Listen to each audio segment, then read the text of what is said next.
আর আল্লাহ তোমার প্রতি নাজিল করেছেন কিতাব ও হিকমাত এবং তোমাকে শিক্ষা দিয়েছেন যা তুমি জানতে না, আর তোমার উপর আল্লাহর অনুগ্রহ রয়েছে মহান। ১১৪ তাদের গোপন পরামর্শের অধিকাংশেই কোনো কল্যাণ নেই, তবে কল্যাণ আছে যে নির্দেশ দেয় সাদাকা কিংবা ভালো কাজ অথবা মানুষের মধ্যে মীমাংসার। আর যে তা আল্লাহর সন্তুষ্টি লাভের উদ্দেশ্যে করবে, তবে অচিরেই আমি তাকে মহাপুরস্কার দান করব।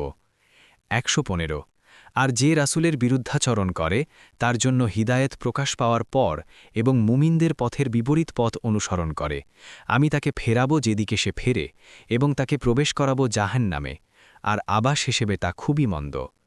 ১১৬ নিশ্চয়ই আল্লাহ ক্ষমা করেন না তার সাথে শরিক করাকে, এবং এছাড়া যাকে চান ক্ষমা করেন। আর যে আল্লাহর সাথে শরিক করে সে তো ঘোর পথভ্রষ্টতায় পথভ্রষ্ট হল।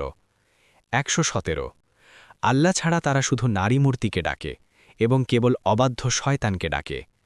১১৮ আল্লাহ তাকে লানত করেছেন এবং সে বলেছে, অবশ্যই আমি তোমার বান্দাদের এক নির্দিষ্ট অংশকে অনুসারী হিসেবে গ্রহণ করব। ১১৯ আর অবশ্যই আমি তাদেরকে পথভ্রষ্ট করব, মিথ্যা আশ্বাস দেব এবং অবশ্যই তাদেরকে আদেশ দেব, ফলে তারা পশুর কান ছিদ্র করবে, এবং অবশ্যই তাদেরকে আদেশ করব, ফলে অবশ্যই তারা আল্লাহর সৃষ্টি বিকৃত করবে।